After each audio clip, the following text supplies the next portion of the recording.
Olá, vamos discutir hoje mais uma parte do livro de Roman Rosdolsky, Gênese e Estrutura de O Capital de Marx.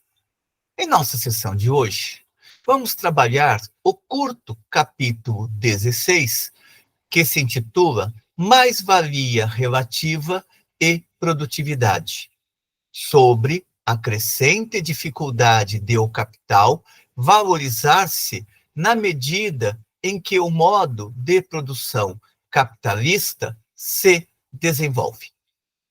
Trata-se de um curto capítulo, porém bastante complexo. Partamos do próprio título: mais-valia relativa e produtividade. Sabemos que, para Marx, a mais-valia se divide em mais-valia absoluta e mais-valia relativa. A mais-valia absoluta depende fundamentalmente da extensão da jornada de trabalho, enquanto que a mais-valia absoluta está ligada fundamentalmente ao uso de novas forças produtivas por parte do capital. Portanto, quanto mais o capital introduz novas forças produtivas para realizar a valorização da mercadoria, isto significa que o capital estará dependendo cada vez mais para extrair o sobre-trabalho das tecnologias, da maquinaria, não apenas dos processos de trabalho mais modernos, e sim daquelas invenções técnicas que podem favorecer o encurtamento do tempo de trabalho socialmente necessário, que se traduz no salário do trabalhador, aumentando, consequentemente, o tempo de trabalho excedente, portanto, a mais-valia. O que Marx procurará discutir nesta relação é que a introdução de novas forças produtivas necessariamente não significará uma expansão indefinida da mais-valia, portanto, do sobre-trabalho. Daí que este capítulo tem por título sobre a crescente dificuldade de o capital valorizar-se na medida em que o modo de produção capitalista se desenvolve. Aqui Marx está trabalhando com uma grande hipótese.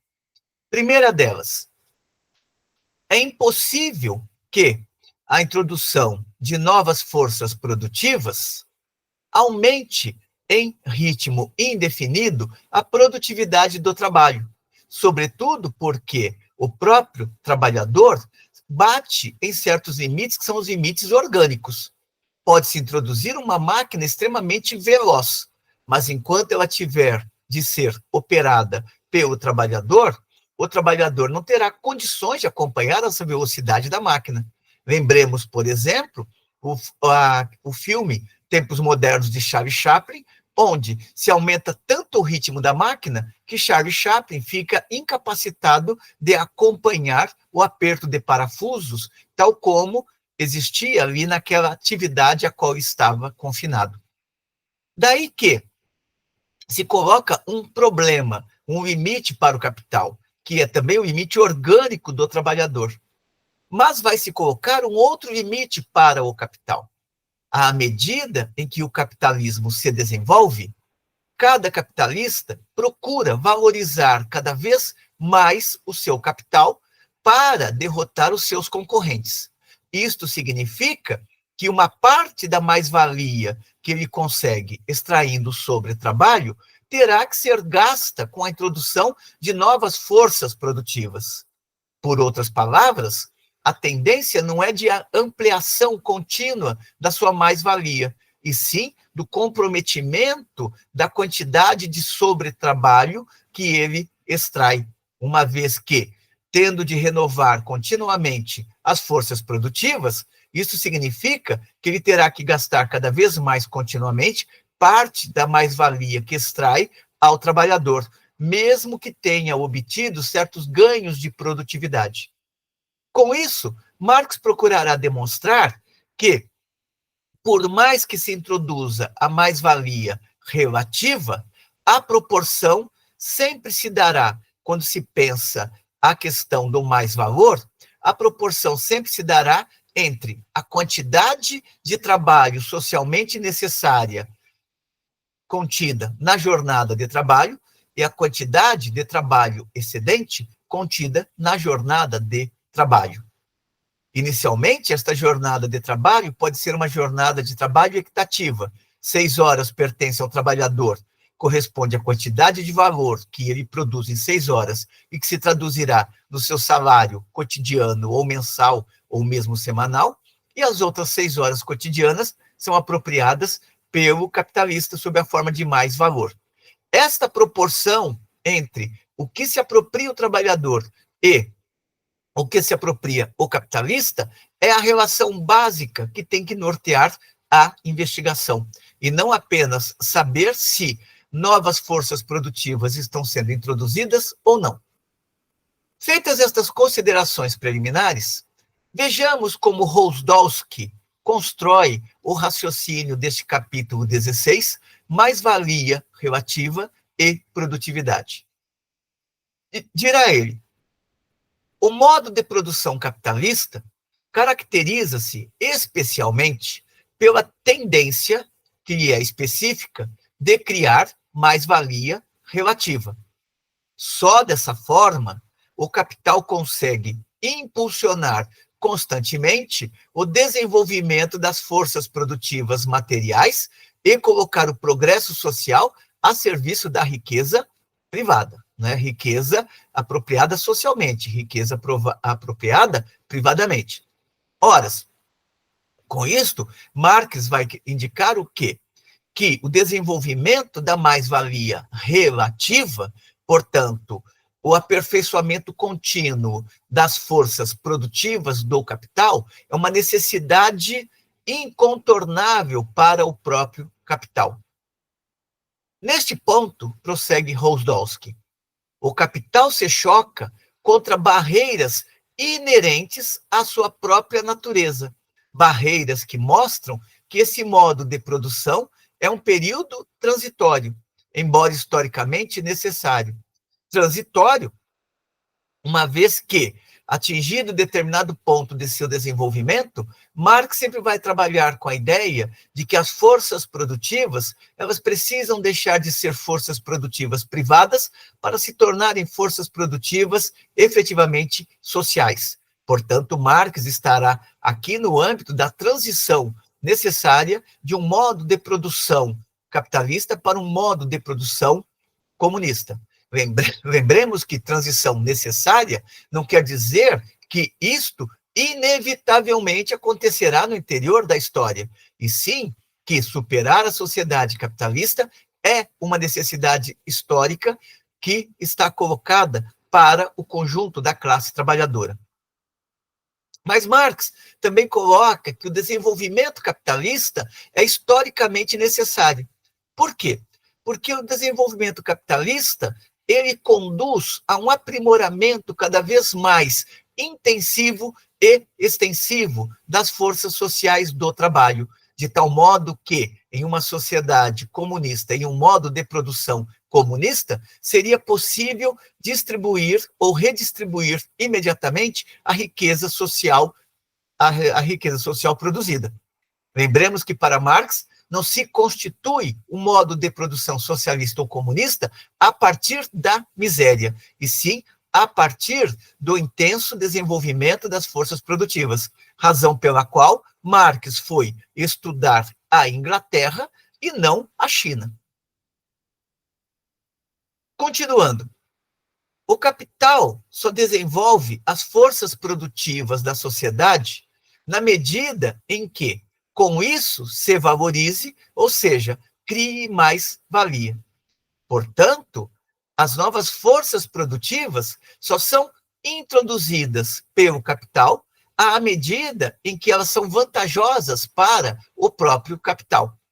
Se uma máquina custar tanto para o capital quanto custa a reprodução da força de trabalho, portanto, do trabalho vivo, o capitalista continuará utilizando o trabalho vivo, portanto, a força de trabalho do trabalhador, deixando de utilizar ou deixando de empregar a máquina. Isto Marx discute, por exemplo, no capítulo 13 do Capital, no item 2, que é o capítulo da maquinaria e grande indústria. O capital só desenvolve as forças produtivas da sociedade na medida em que, com isso, se valorize, ou seja, crie mais-valia, crie trabalho excedente não pago. Mas sua valorização está confinada aos limites da relação entre o trabalho necessário e o mais trabalho. Lembrando que trabalho necessário é representado nesta equação ou nesta linha da jornada de trabalho pelo salário do trabalhador. Portanto, numa jornada de 12 horas, para pegarmos o exemplo de Marx, 6 horas pertencem ao trabalhador, que são aquelas 6 horas na qual ele produz um quantum de valor que corresponde ao seu salário, e as outras 6 horas pertenceriam ao capitalista sob a forma de mais trabalho. Daí ele dizer, mas sua valorização está confinada aos limites da relação entre o trabalho necessário e o mais trabalho.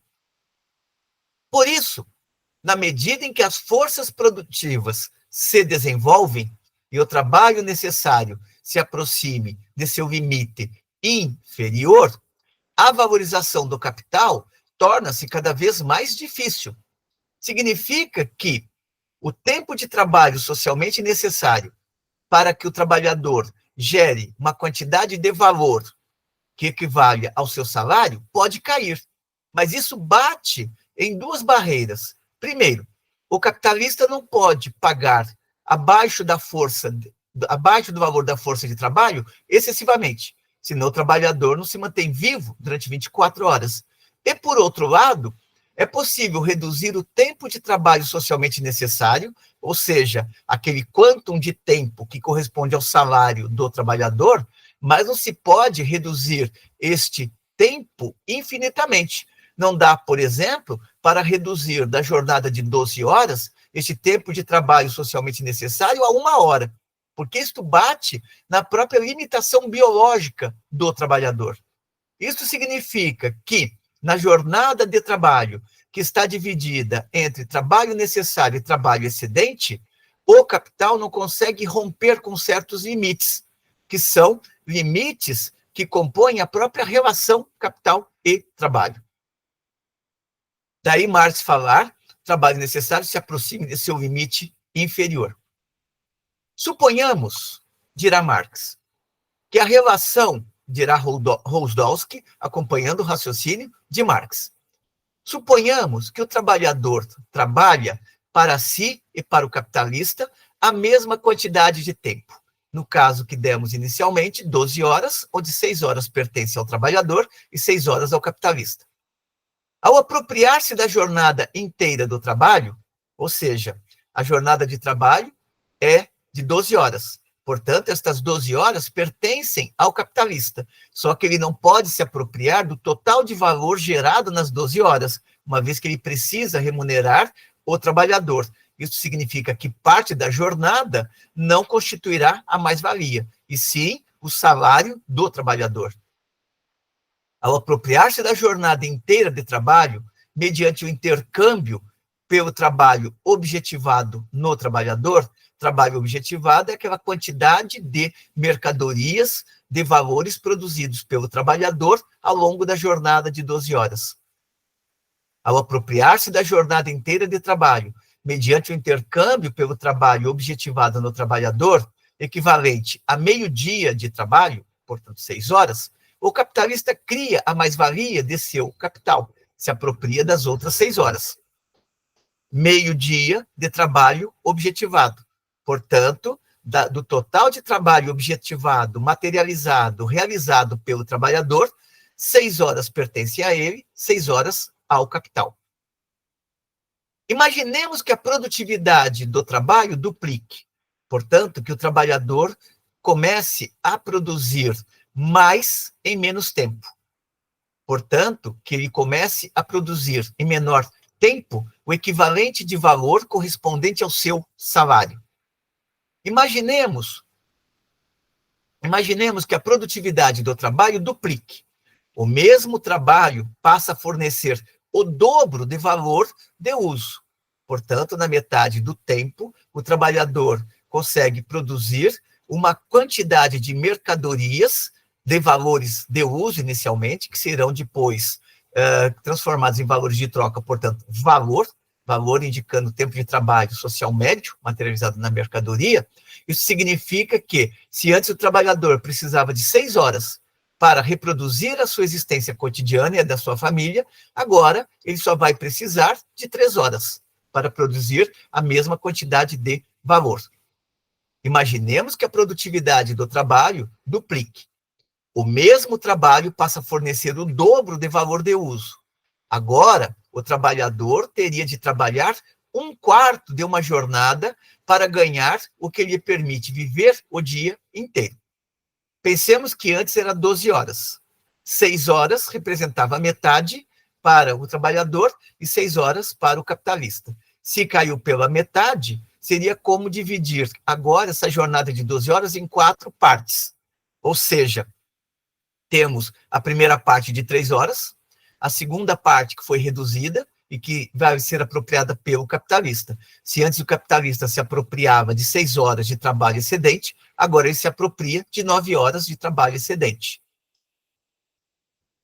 Imaginemos que a produtividade do trabalho duplique. O mesmo trabalho passa a fornecer o dobro de valor de uso. Agora o trabalhador terá de trabalhar 1/4 de uma jornada, portanto 3 horas, para ganhar o que lhe permite viver o dia inteiro. Se seu tempo de trabalho diminuísse em 1/4, portanto, caísse para 3 horas, o capitalista conseguiria apropriar-se da mesma quantidade de mais trabalho. Ou seja, o trabalhador agora produz em 3 horas a sua existência, e não mais em 6. Aquelas 3 horas anteriores agora pertencem ao capitalista. Portanto, agora o capitalista se apropria não de 6 horas de trabalho excedente, e sim de 9. O capitalista conseguiria, se seu tempo de trabalho diminuísse em 1/4, o capitalista conseguiria apropriar-se da mesma quantidade de mais trabalho.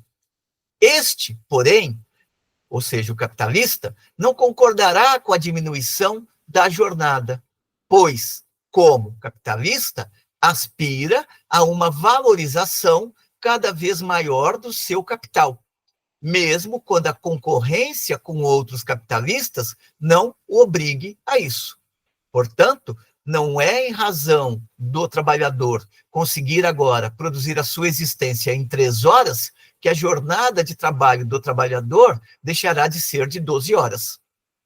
Portanto, o capitalista manterá a jornada anterior de trabalho correspondente a um dia. O trabalhador agora deve trabalhar 3/4 do dia para o capitalista, ou seja, antes trabalhava apenas 6 horas, agora trabalha 9 horas de trabalho excedente para o capitalista. Enquanto antes só trabalhava 2/4, ou seja, 6 horas. Cada parte de 3 horas, 2/4, 6 horas. A maior produtividade de seu trabalho reduz o tempo de trabalho necessário, ou seja, reduz o tempo que o trabalhador precisa para reproduzir a sua existência durante 24 horas. Mas, ao mesmo tempo, esta redução prolonga o tempo de trabalho dedicado à valorização do capital. Antes, o capitalista se apropriava de 6 horas, agora se apropria de 9. Rozdowski prossegue com Marx, observando que o capital não pode apropriar-se de toda a jornada, ou seja, ele não pode ficar para si com a jornada de 12 horas de trabalho que foi realizado. O capital não pode apropriar-se de toda a jornada, pois uma parte dela precisa sempre ser trocada pelo trabalho objetivado no trabalhador, ou seja, uma parte tem que ser convertida em salário. Diz Marx, a mais-valia pressupõe a relação entre o trabalho vivo e o trabalho objetivado no trabalhador. Ou, traduzindo, o trabalho excedente pressupõe a relação entre o trabalhador assalariado e o trabalho objetivado no trabalhador, ou seja, a quantidade de valores que ele produziu. Ambos os termos da relação precisam existir. Uma certa relação entre o incremento da produtividade e o incremento do valor existe sempre, pois a relação permanece como relação, embora seus elementos variem. Portanto, a relação entre trabalho necessário e trabalho excedente não é uma relação fixa. À medida em que aumenta a produtividade, esta relação pode mudar e efetivamente muda ao longo de um determinado tempo. Marx trabalha sempre com a ideia de que esta jornada de trabalho e a quantidade de trabalho excedente e trabalho necessário são relativamente fixas, mas isto para efeito de análise. A mais-valia relativa não pode aumentar na mesma proporção numérica que a força produtiva. Pelo contrário, seu crescimento deve tornar-se mais lento. Significa o quê? Significa que não é porque se está utilizando mais intensamente novas forças produtivas para extrair sobre trabalho, que vai aumentar também a mais-valia apropriada pelo capitalista, porque ele começa também a ter mais gastos com as novas forças produtivas. Para tratar essa questão, Marx vai levantar 3 hipóteses no nível de abstração. Não significa que está dada esta situação na realidade, e sim, ele está colocando como hipoteticamente possíveis. Quais são as 3 observações, ou as 3 grandes abstrações que Marx estabelece como resultado de suas investigações, nas quais compara o crescimento da mais-valia relativa e o crescimento da produtividade do trabalho? Ou seja, compara a quantidade de trabalho excedente que o capitalista consegue se apropriar com o uso mais intensivo de novas forças produtivas e o crescimento da produtividade do trabalho, a possibilidade de você reduzir cada vez mais o tempo de trabalho socialmente necessário. Primeira situação, o aumento da produtividade do trabalho vivo aumenta o valor do capital, ou diminui o valor do trabalhador. Não porque aumente a quantidade dos produtos, ou valores de uso, criados com o mesmo trabalho, mas porque reduz o trabalho necessário. Portanto, introduz-se novas forças produtivas, isto permitirá ao trabalhador produzir em metade do tempo a sua existência. Antes 6 horas, agora 3 horas. Isto resulta em ganho para o capital, uma vez que o capital antes se apropriava de 6 horas, agora se apropria de 9 horas do trabalho. Nestas 3 horas, o trabalhador estará produzindo a mesma quantidade de valores que produzia antes em 6 horas. Daí a afirmação, o aumento da produtividade do trabalho vivo aumenta o valor do capital ou diminui o valor do trabalhador. Diminuir o valor do trabalhador não no sentido que ele passe a ter um salário menor, e sim que agora ele depende de menos tempo para produzir a sua existência cotidiana. Não porque aumente a quantidade dos produtos ou valores de uso criados com o mesmo trabalho, mas porque reduz o trabalho necessário, de 6 para 3. Na mesma proporção em que este diminui, cria-se mais trabalho, salta de 6 para 9 a apropriação do mais trabalho.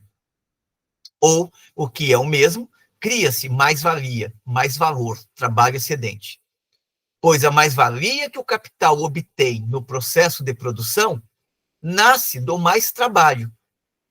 O trabalho excedente, o trabalho que excede o trabalho necessário. Aqui é a definição de mais-valia, enquanto trabalho excedente não pago. O aumento da produtividade só pode aumentar o mais trabalho. Significa que diminuiu o tempo de trabalho necessário para o trabalhador e aumentou o tempo de trabalho excedente que ele fornece ao capital. O aumento da produtividade só pode aumentar o mais trabalho na medida em que reduz a proporção entre o trabalho necessário e o mais trabalho. Ou seja, pode se colocar a produtividade, ela pode aumentar, mas isso não significa necessariamente que aumentou também a mais-valia, porque pode aumentar, pode ter diminuído o tempo de trabalho necessário. No entanto, as condições para a existência do trabalhador se tornaram mais difíceis, o que significa que o capital vai ter que pagar mais para o trabalhador. Então, necessariamente, o aumento da produtividade não vai implicar imediatamente num aumento da mais-valia. Tende a acontecer isso, mas não é uma situação que seja tratada de uma maneira irreversível ou de uma maneira incapaz de comportar mudanças ou alterações. O aumento da produtividade só pode aumentar o mais trabalho, na medida em que reduz a proporção entre o trabalho necessário, aquele que o trabalhador converte em salário, e o mais trabalho, aquele que o capital se apropria sob a forma de trabalho excedente. A mais-valia não aumenta acompanhando a produtividade. Esta é uma relação que Marx está colocando. Não é porque você reduziu o tempo de trabalho socialmente necessário que automaticamente a mais-valia ela vai aumentar na mesma proporção que diminuiu ou que aumentou também a produtividade do trabalho. Portanto, o aumento da quantidade absoluta de valor do capital, como consequência de um determinado aumento da produtividade, depende da fração da jornada de trabalho que representa o trabalho necessário. E, portanto, expressa a relação originária entre o trabalho necessário e a jornada de trabalho vivo. Por outras palavras, novas forças produtivas são utilizadas pelo capital para potencializar a mais-valia. Mas isso não significa que os ganhos extraídos pelo capital vão duplicar a extração da mais-valia. Pode ocorrer, por exemplo, que as condições de manutenção da força de trabalho aumentem significativamente, comprometendo, inclusive, o uso das novas forças produtivas. Logo, o aumento da produtividade, em uma mesma proporção, pode aumentar de maneira diferente o valor do capital em países diferentes, por exemplo. Um aumento geral da produtividade, na mesma proporção, também pode aumentar de maneira diferente o valor do capital nos diferentes setores da indústria. E o fará segundo relação diferente que exista nesses setores entre o trabalho necessário e a jornada de trabalho vivo. Pode-se utilizar novas tecnologias num caso onde os salários são extremamente baixos, a capacidade de organização da classe trabalhadora muito pífia, de tal modo que a introdução daquelas novas forças produtivas vai resultar naquilo que o capital espera, ou seja, ampliar a mais-valia que ele extrai da jornada de trabalho cotidiana. Mas pode acontecer que esta produção também esteja sendo realizada em condições bastante distintas e mais difíceis. Daí que a introdução das mesmas forças produtivas não representará para o capital os mesmos ganhos. Pense, por exemplo, em como é mais vantajoso, muitas vezes, para as grandes corporações transnacionais se implantarem em países onde a legislação do trabalho é mais débil do que desenvolverem a produção nos seus países de origem. Vão utilizar aqui as mesmas forças produtivas que usariam lá, só que com a vantagem de que aqui a utilização daquelas forças produtivas permitirá a extração de um sobrevalor muito maior do que aquele que conseguiriam no país de origem. Marx aponta para uma segunda situação, ou para uma terceira situação. Quanto maior for a mais-valia do capital antes do aumento da produtividade, ou seja, o capital já estava trabalhando com uma redução máxima do tempo de trabalho socialmente necessário, sem ter introduzido ainda as novas forças produtivas. Quanto maior for a mais-valia do capital antes do aumento da produtividade, tanto maior será a quantidade de mais trabalho ou mais valor já incorporados ao capital. Ou seja, ele já conseguiu extrair o máximo possível de trabalho excedente. Ou tanto menor a fração da jornada de trabalho que já constituía o equivalente do trabalhador sob a forma de trabalho necessário. Aqui Marx está colocando o seguinte: não foram introduzidas ainda as novas forças produtivas. A forma de extração do trabalho continua sendo a da mais-valia absoluta. Aquela, por exemplo, na qual o capital estendia o máximo possível a jornada de trabalho, pagando salários cada vez mais irrisórios. Logo, nessa situação, tanto menor será o equivalente, será o crescimento da mais-valia recebida pelo capital graças ao aumento da produtividade. Por quê? Porque não tem mais como rebaixar aquilo que já havia sido rebaixado anteriormente à introdução das novas forças produtivas. Seria como pensar como que o capital extraía a mais-valia na manufatura e depois como ele passou a extrair a mais-valia com a maquinaria e a grande indústria. Voltando aqui, quanto maior for a mais-valia do capital antes do aumento da produtividade, tanto maior será a quantidade de mais trabalho ou mais-valia já incorporados ao capital, ou tanto menor a fração da jornada de trabalho que já constituía o equivalente do trabalhador, que é o tempo de trabalho socialmente necessário. Equivalente do trabalhador sob a forma de trabalho necessário. Logo, tanto menor será o crescimento da mais-valia recebida pelo capital graças ao aumento da produtividade. A mais-valia aumenta, mas em uma proporção cada vez menor em relação ao desenvolvimento da produtividade. Ou seja, pode aumentar a produtividade, mas como para aumentar a produtividade o capital necessita continuamente de utilizar novas forças produtivas, portanto, mudar a composição orgânica do capital, isso significa que cada vez mais fica comprometida a parcela da mais-valia ou do trabalho excedente apropriada pelo capitalista.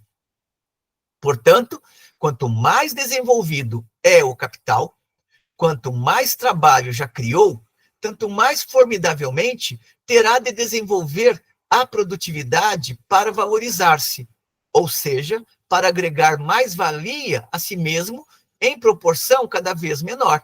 Porque se o capital começa a gastar cada vez mais com novas forças produtivas, isso significa que ele vai ter que comprometer parte da sua mais-valia, uma vez que não tem mais como mexer na redução do tempo de trabalho socialmente necessário.